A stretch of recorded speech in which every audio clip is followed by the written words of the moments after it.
As we gather today on the traditional lands of my grandfather Charles Matthews, I'd like to welcome you all and have safe passage here today. Today is a very memorial day for myself as a proud father of a trans child, of a child that was born of two souls. In our communities pre-white civilization arriving, trans people walked freely. They were viewed as the medicine people and they were viewed as the healers. They brought communities together, just as you guys have today. I believe that through our teachings of the First Nations people, we can bring together people more closely together. We remember those who are past and remember those who are presently here, and know that this is a safe space for you on country. Thank you.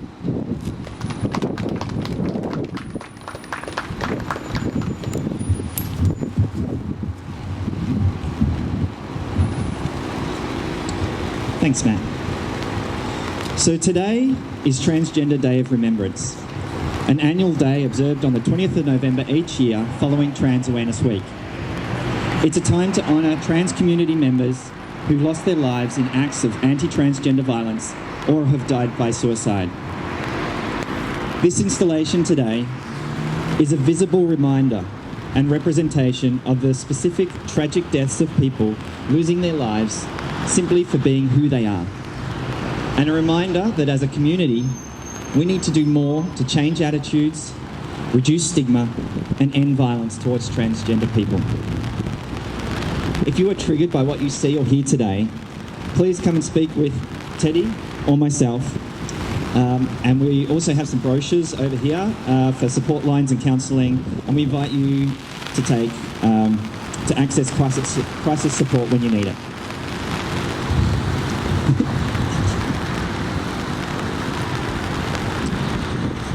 My name is Zara Jones, and I'm a non-binary trans woman, and I use she, they pronouns. I'm the Community Development Worker with Thorne Harbour Country, and I'm also the President of Trans and Gender Diverse Bendigo and Beyond, which is a local volunteer-run social support group for trans, gender diverse people and our allies. It was only 3 years ago that I came out as transgender and started learning the language associated with my identity. And it was at that same time that I began experiencing negative attitudes and concerning behaviours directed towards me because I am a trans woman. I haven't experienced physical violence like many of our trans and gender diverse community have, and for that I am grateful. But the emotional toll that exists due to the fear of violence, institutional discrimination, exclusion, hateful and harmful language, consistently proving my identity is real and valid, and of course, the rejection by the ones you love and trust, all feel like thousands of little stab wounds jabbing into my heart and soul.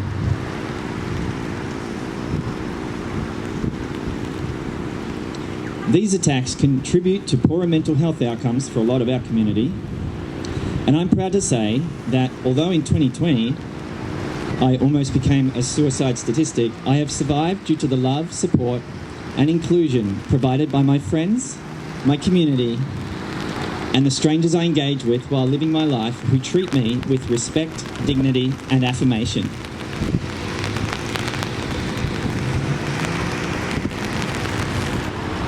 Since the beginning of last month, an additional 21 trans and gender diverse lives have been lost. That's one life every 2.5 days, just because they're trans. And we know this number to be underrepresented. The grey shoes under the flag represent the grey area in statistics due to this lack of accurate data. Those shoes are for the names missing from the list whose story will never be told. In most countries, data is not systematically collected. Most cases continue to go unreported and when reported receive very little attention. In Australia, the lack of inclusion of gender identity in population research and data collection, including the census, has led to inaccuracy in reporting and significant underestimates, which in turn impact on the trans and gender diverse inclusion policies, strategies and programs, as well as targeted responses to anti-trans violence and discrimination. I am here to tell my story and to share my awesomeness with the world, thanks to the amazing trans allies among us. Allies play a vital role in changing the narrative for trans people. Allies can call out transphobia, challenge discrimination, discriminatory policies and legislation, confront stigma, and show visible support by attending trans and gender diverse events.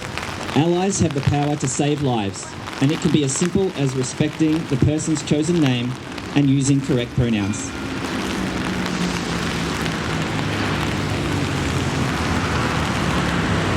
Being transgender is not something to shame, or to fear, or destroy. It is a beautiful experience of authentic freedom to live authentically. I'm not ashamed of what I've been through. I survived, I grew, and faced the taboo. With the view of my self-reflection renewed, I see much more to gender than a girl and a dude. So let's celebrate our differences, not shame into line, amazing individuals brave enough to define their gender identity uniquely refined with sublime authenticity in body and mind. Society benefits when we're all set free to be the best version of ourselves that we can possibly be. Cis boys and girls, trans and non-binary. We all pass as humans. Let's live in harmony. So let's all become allies and work together to change this narrative, end violence, and create a safer world for trans and gender diverse people. And now I'd like to introduce you to Teddy, who's going to share some stories with you. My name is Teddy Transcendant, and I'm a non-binary person. I use they, them pronouns.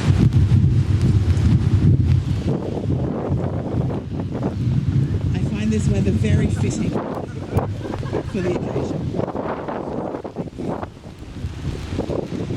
I'd like to start my portion of the proceedings and acknowledge that we're standing on the lands of the Dja Dja Wurrung people, where I also live and work. I'd like to pay respects to elders past, present and emerging, and any First Nations people here today. Sovereignty was never ceded, and this is stolen land. I stand with First Nations people as we walk forward together in hope towards healing and treating. And I want to thank Uncle Mac for his generous welcome to country too. I'd also like to thank Zara for all the amazing work that she's done on this project, along with Marie from Headspace, John and Chris from Bendigo Pride, Damien from Thorne Harbour Health, Ruth and the City of Greater Bendigo, Angelique from the Bendigo Neighbourhood Hub, Robbie, Andrew, Catherine, Alicia, Vitor, Richard, and everyone who has sore shoes and made an effort to attend today. From my teenage years, I saw myself as part of the queer community, but it wasn't until I was in my 30s that I had the space, safety and support to explore my gender identity. It was 2017, not long after the nation showed that it was okay for same-sex couples to get married, which is a very common time for people to start exploring their gender identity. I was brought up in Queensland in a family where they were accepting of my gay and lesbian friends after I warmed them up to the idea. But the concept of being transgender was a totally different story. Growing up transgender was a sideshow spectacle, a movie villain or a Jerry Springer guest. They were largely femme-presenting, and non-binary was completely outside of the realm of language and possibilities to me. As a society, as a nation, and as a town, we've come a long way in the last 20 to 30 years. When I started exploring my gender identity, I was living in Brunswick in Melbourne, one of the most openly queer places in the country. As I started to grow out my facial hair that I had diligently removed since I was a teenager, I became more fearful of moving around in the outside world. Forcing yourself to conform to your assigned gender over a lifetime takes a phenomenal amount of courage and a very long time to undo. That courage and work never ends. I moved to Bendigo almost 2 years ago now, and I had a great fear to how I would be treated and received looking the way that I do.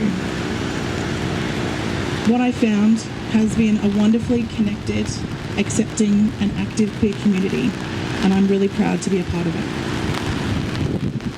A lot of the work that myself, Zara, Matt and other members of our community do throughout the year celebrates our gender diversity to support others, particularly young and vulnerable people. Our lives are filled with trans joy and acceptance throughout the year, but it's not without its heaviness. Everyone in our community has lived experience of mental illness, with most having a history of suicide ideation, and almost all of us are connected to someone who has died by suicide. Today is a somber day, but the preparation of it has been filled with love, joy, vulnerability, and an overwhelming amount of kindness.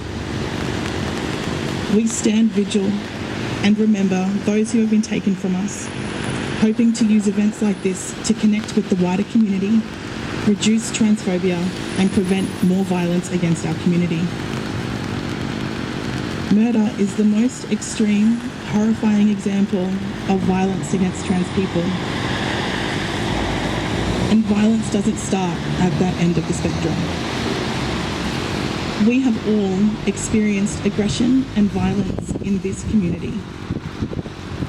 Much of it stems from fear and ignorance. In the last 2 weeks alone, I had a community member loudly say at an event that I organised that men only have penises, and that's the end of the discussion. He then damned me to hell and tried to start a fight. If I'm going to hell, I'm going to be in very good company. I've had people laugh at me when I introduce myself with my pronouns. I've had people say, "What the F are you supposed to be?" And others insist that I tell them all about my genitals like it's a regular conversation that you have between strangers. Trans women are far more likely to receive violence and aggression. And trans women of colour are even higher represented in violent crimes, both in Australia and across the world. One such person from an Australian community has shared that she started to find a balance where she's like, all right, I'm black, I'm not everyone's cup of tea, and this is who I am. This is my gender identity, this is my sexuality, and I'm not everyone's cup of tea either. And that's okay. Don't let it control your life, where your whole life is controlled by the fact that you're trans and you're black. It's not the only definition of my life. My race doesn't define me, and my gender doesn't define me. We're all people. Many trans women of colour come to our country as refugees, unable to be themselves in their home countries. They're at an even greater risk without support behind them from people that they know, from the systems that we have in place that do also cause us harm. But these people are filled with hope because they come from situations where their family themselves may kill them if their transness is discovered. Another trans sister shares, "This is about strength and about building.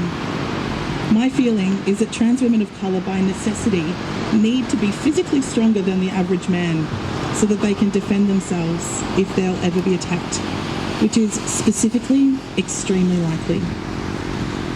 But we need a lot of strength to change institutionalised behaviours that are included, and we've got a lot of work to do to get from where we are now to where we need to be, so that our community and allies, So what can our community and allies do to prevent further violence against trans people? We'd like to ask you now to take action, to stop using stigmatised language, stop laughing at jokes that demean, devalue or dehuman trans and gender diverse people. Ensure your workplace has inclusive forms and processes that include the full spectrum of gender identity.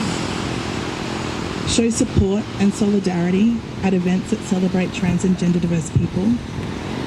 And if you're safe to do so, call out violence, abuse and negative attitudes as they happen. To close this part of today's installation, we'll be hearing the names of the 390 trans people who have been recorded as dying from trans-based violence in the last 12 months. This will take some time. It's a lot of names. We kept reflecting on that this week as we were collecting and counting and sorting shoes. It's a lot of shoes that are unfilled. It'll take about 10 minutes.